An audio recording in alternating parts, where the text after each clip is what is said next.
Energy energy energy loud. మా పిల్లలకి ఏం చెప్దాం అనుకుంటాను? మంచి ప్రశ్న, మంచి చేసినావు. అడిగేవాళ్ళు ఉండాలి, చెప్పేవాళ్ళు ఉండాలి. అడగకపోతే ఏది అర్థం కాదు.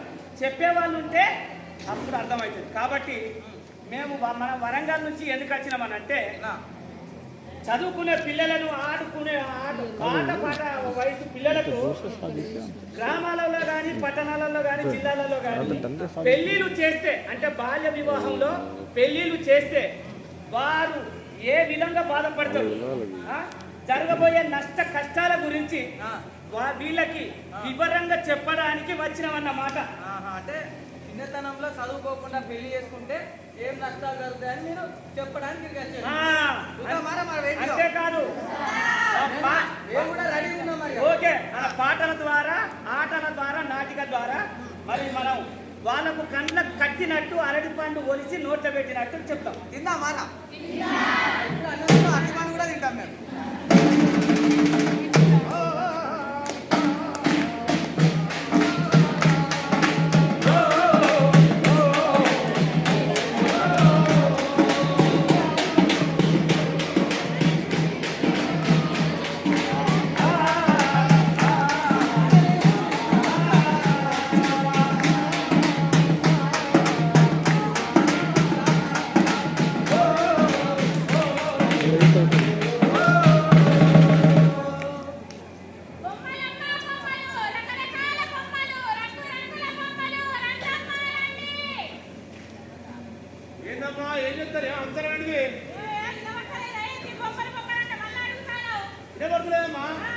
ఏం బొమ్మలు?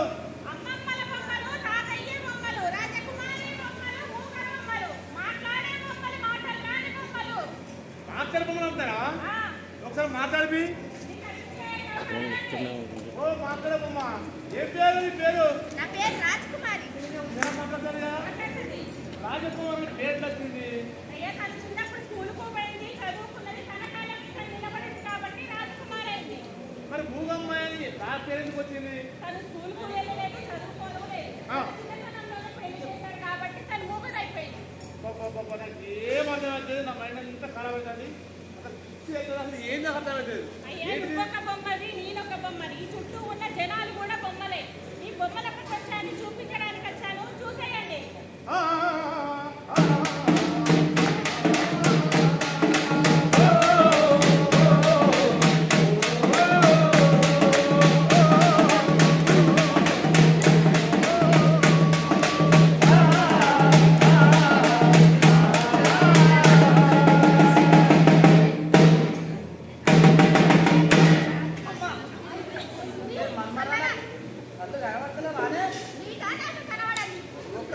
ఒక పెద్ద సమస్య మాకు.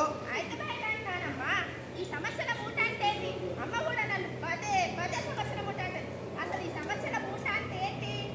పుట్టినప్పటి నుంచి మిమ్మల్ని పెద్ద చేయాలా, పెంచాలా, మీకోసం పైసలు కూడా పెట్టాలా, ఇవన్నీ చేసినాక ఎవరికి ఒక తుక్లా కనిపించి పెళ్లి చేయాలా. ఇదే పెద్ద సమస్యల మూట. నేనే సమస్యల మూట అయితే నువ్వు నా నాన్నమ్మవే, నువ్వు ఒక పెద్ద సమస్యల మూట కంపము. మాటలు ఎక్కువైతేనే నీ ముక్కుకు తాడెత్తా కానీ నువ్వు విను. నీకు పెళ్లి చేస్తావు, పెళ్లి లోపల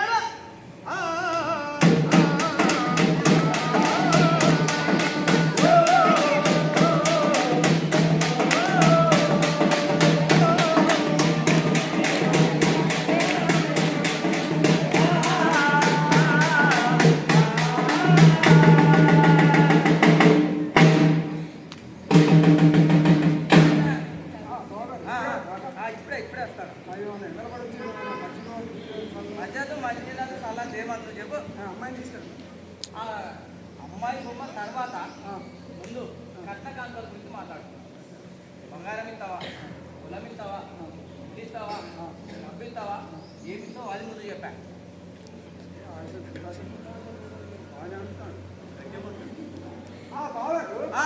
నువ్వు అడిగిన అన్ని ఇస్తా. పట్నం ఇస్తా, పొలం ఇస్తా, బంగారం ఇస్తా, గోలు కోసుకొని పెడతా, షార్ట్ సీపులు చెప్పులు అన్ని ఇస్తా. నీకు నువ్వు అడిగిన కాడికి ఏదో ఒకటి తక్కువ. Okay okay. అయితే అమ్మాయి బొమ్మ రమ్మను. రమ్మనా? రమ్మను. ఏమో అమ్మాయి తీసుకురా.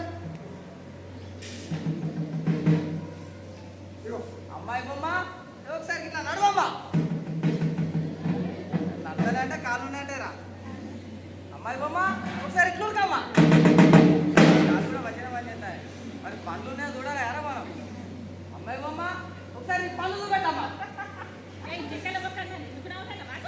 మరి రెండు ముక్కేసి ఈ అరకాలు యూజ్ పడే ఎట్లా చూస్తారా తింటారా అమ్మో అమ్మో ఇప్పుడే గిట్ట ఎదిరిస్తాంది మా కొడుకుని చేసుకుంటే 2 రోజులు కూడా ఉండేది కాదు వాళ్ళు నీ సమ్మానం మాకు నీ బంగారం మాకు నీ బోనద్దు నీ సీకురాదు నీ సాటద్దు నేను పోతాను ఇక ఇగో ఏమైనా చిన్న పిల్ల ఒకటే బిడ్డ గార్వంగా పెరిగింది మేము పద్ధతి చెప్తాం లేదు పెళ్లి వరకు మేము పద్ధతి చెప్పి మేము అన్ని సరి చేసి చెప్పి సరే సరే కానీ పెళ్ళి అయితే మాత్రం ఇది నడవై చెప్పు ముందే చెప్పుకుంటాం సరేనా చెప్పు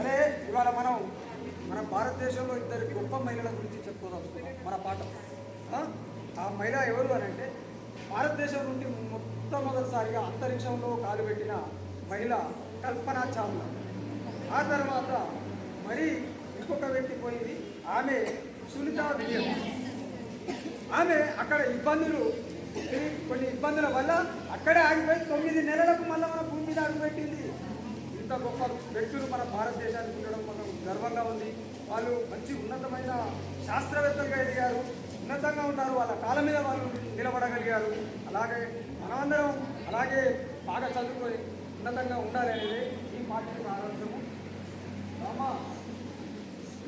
బామ్మ ఏం మాట్లాడాలి మాస్టర్ గారు రేపటి నుంచి నేను బడికి రావట్లేదు ఎందుకమ్మా మా ఇంట్లో వాళ్ళు నాకు పెళ్లి సంబంధం చూసారు పెళ్లి చేసి పంపించేస్తారట ఏందమ్మా 15 సంవత్సరాలు లేకుండా పెళ్లి చేయలేదండి బాల్య వివాహం చేయడం తప్పు కదా అయినా నీకు ఉండాల్సిన హక్కులు అందించకపోతే కదా హక్కులంటే ఏంటి మాస్టర్ గారు జీవించే హక్కు రక్షణ హక్కు అభివృద్ధి హక్కు భాగస్వామ్య హక్కు అనేటి 4 హక్కులు ఉంటాయి ఆ హక్కులు నీకు పెళ్లి చేస్తే అది హరించుకుపోతుంది అర్థమైందా ఏమయ్యా మాస్టారు ఆగండి పెళ్లి చేసే పిల్లకి ఏం చెప్పి చెడగొడుతుంది మీ హక్కులు చింతకాయ తొక్కులు పోండి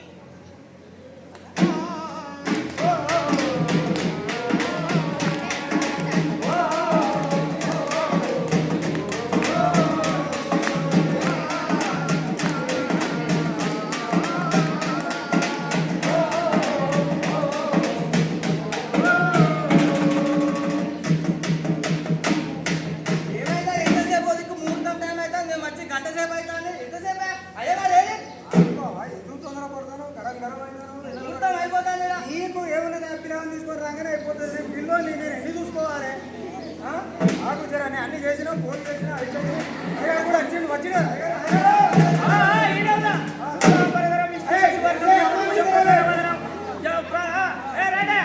అమ్మాయి అబ్బాయి తీసుకురండి తల్లి తాల్పట్టు కట్టు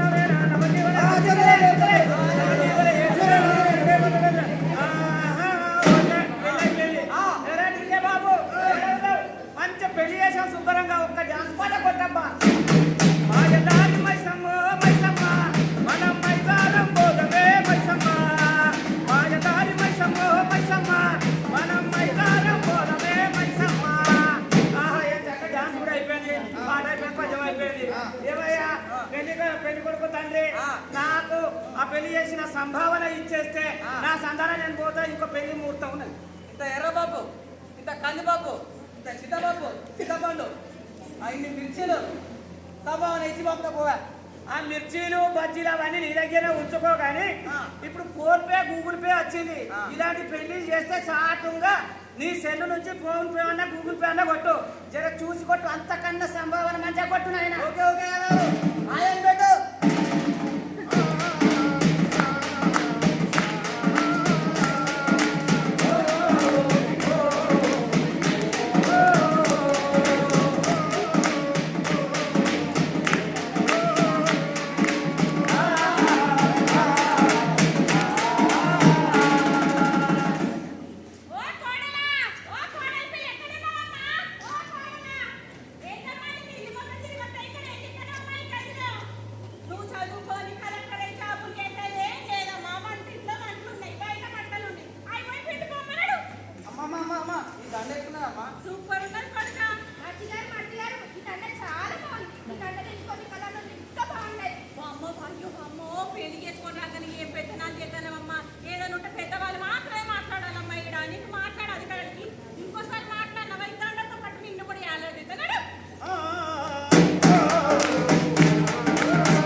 రామా ఇగో బాబు కూర్చో.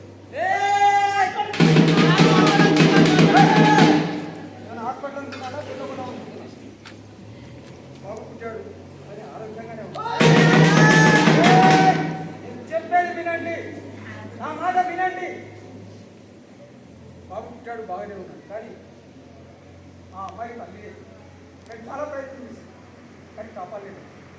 మళ్ళీ క్షమించచ్చు. అంటే డాక్టర్ గారు తల్లి చనిపోయినట్టారా? అయినా ఆమె చాలా చిన్నపిల్ల, మైనర్. ఆమె ఇప్పుడు తల్లి పిల్ల వయసులోనే తల్లి అయిందంటే ఏంది బాల్య వివాహం? మరి ఈ మరణించిన దానికి కారణం ఎవరు? ఆమెనా? లేకపోతే ఆమె పుట్టిన బిడ్డ? ఆమెను కన్న తల్లిదండ్రుల నిరక్షరస్తులైన తల్లిదండ్రుల? లేకపోతే మీరు మీరు మేము ఈ సమాజం? ఎవరు ఆమె మరణానికి కారణం? చెప్పండి, ఎవరు ఆమె మరణానికి కారణం? ఎవరో చెప్పండి. మన సమాజం. ఇది బొమ్మల వెనుక ఇంత ఘోరంగా ఇంత దారుణం కూడా బొమ్మల పెళ్లి చేస్తే ఈ జనం జరుగుతుందా? ఈ కోర్టు కానీ దీనికి ఇంకా ఏం పరిష్కారం లేదా? ఉంది, అంటారున్నాయా? ఉన్నది, ఉంది. మన భారత రాజ్యాంగంలో 2006 సంవత్సరం బాల్య వివాహాల చట్టం తీసుకొచ్చారు. దానికి సంవత్సరం మెరుగులు దిద్దుతూనే ఇంకా అభివృద్ధి చేస్తూ చట్టాలను ముందుకు తీసుకొస్తూనే ఉన్నారు. అయినా బాల్య వివాహాలు ఆగడం లేదు. 18 సంవత్సరాలు దాటిన అమ్మాయికి పెళ్లి చేస్తూనే ఉన్నారు. 21 సంవత్సరం దాటిన అబ్బాయికి పెళ్లి చేస్తూనే ఉన్నారు. ఇదే బాల్య వివాహం. ఇది చేయడం తప్పు. దీనికి శిక్ష ఉంది. చేసిన తల్లిదండ్రులకు 2 సంవత్సరాల జైలు శిక్ష, 1 లక్ష రూపాయల జరిమానా. ఈ పెళ్లి బాల్య వివాహం చేస్తే ఆ బాల్య వివాహంలో పాల్గొన్న ప్రతి ఒక్కరికి కూడా ఈ శిక్ష అమలవుతుంది. అంటే పెళ్లి చేసిన అయ్యగారు, పెళ్లికి వచ్చిన అతిథులు, టెంట్ వేసిన వాడు, సన్నాయి వాయించిన వాడు, ప్రతి ఒక్కడు బాధ్యుడే. మాకు పెట్టున్నది అంటే తీసుకెళ్తాం, తెచ్చేసాం, పూర్తి చేసాం, చేసాం. ఏమి పోతాం ఆ జైలు? అక్కడనే నువ్వు తప్పులో కాలేసి కాదే పెళ్లికి ఏమని చెప్పినా కాడిచ్చారు. అభ్యర్థులు వేసినప్పుడు అన్నదిన్నా అంత మాత్రం ఈ పోలీసులు ఏంటి, కేసు ఏంటి, కోర్టు నాకు సంబంధం ఎలాగేమన్నా? అదే ఇంకా సాంబార్తో ఆడ కాలేసావు. ఇది బాల్య వివాహం జరుగుతూ ఉంటే చూసిన ప్రతి ఒక్కరికి ఈ శిక్ష అమలవుతుంది. ఎన్ని సంవత్సరాలు ఉంటారు? అమ్మాయికి 20 సంవత్సరాలు ఉంటారు, అబ్బాయికి 20 సంవత్సరాలు ఉంటారు. మంచిగా చెప్పు. 18 సంవత్సరాలు దాటందే అమ్మాయికి పెళ్లి చేయవద్దు. అబ్బాయికి 21 సంవత్సరం దాటందే పెళ్లి చేయవద్దు. అలా పెళ్లి చేస్తే నువ్వు నేను ఎవరైనా ప్రతి ఒక్కరం దాన్ని ఆపాల్సిందే. ఆపాల్సిన బాధ్యత మన అందరి మీద ఉంది. కాబట్టి ఒకవేళ ఆపలేకపోతే వాళ్ళేమో మన మీదకి వస్తారు అనుకుంటే మనం ఇన్ఫర్మేషన్ ఇవ్వడానికి ఫోన్ నెంబర్లు ఉన్నాయి. మహిళా శిశు సంక్షేమ శాఖ 1098కు ఫోన్ చేయండి, లేదా 181కు ఫోన్ చేయండి, లేదా పోలీసు వాళ్ళకు 112కు ఫోన్ చేసి సమాచారం అందించండి. వాళ్ళతో పాటు అధికారులు ఆ ఎంఆర్ఓ నుంచి కలెక్టర్ వరకు వచ్చి వాళ్ళ పెళ్లిని ఆపేస్తారు. కాబట్టి ఈ బాల్య వివాహాలను అరికట్టాలంటే మనలో ప్రతి ఒక్కరూ ఉండి ఆపాల్సిన బాధ్యత మన మీద ఉంది. ఇప్పుడు చెప్తాం. నేను ఫోన్ చేయగానే నన్ను తీసుకుపోయి ఒక పరాలు సురేష్ గారు చెప్పినాయంటే నన్ను తీసుకొని పోలీస్ స్టేషన్ అలా చేయరు. నువ్వు చెప్పినందుకు నీ పేరును వాళ్ళు బయటికి రానియకుండా ఆపుతారు, గోప్యంగా ఉంచుతారు. కాబట్టి ఎవరైనా ఇన్ఫర్మేషన్ ఇవ్వాలి, ప్రతి ఒక్కరు ఇచ్చి చెప్పాలి. మన పిల్లలు కూడా మా తల్లిదండ్రులను మేము 18 ఏళ్ళు దాటేదాకా పెళ్లి చేసుకోము అని ఆడపిల్లలు, 21 సంవత్సరం దాటేదాకా మేము పెళ్లి చేసుకోమని మగ పిల్లలు అందరూ దీన్ని ఖండించాలి. బాల్య వివాహాలను నిరోధించాలి. మనం ఈ రోజు నుంచి ఇది మనం దాని మీద ప్రతిజ్ఞ చేద్దాం. ఈ రోజు మేము ప్రతిజ్ఞ చేస్తున్నాం.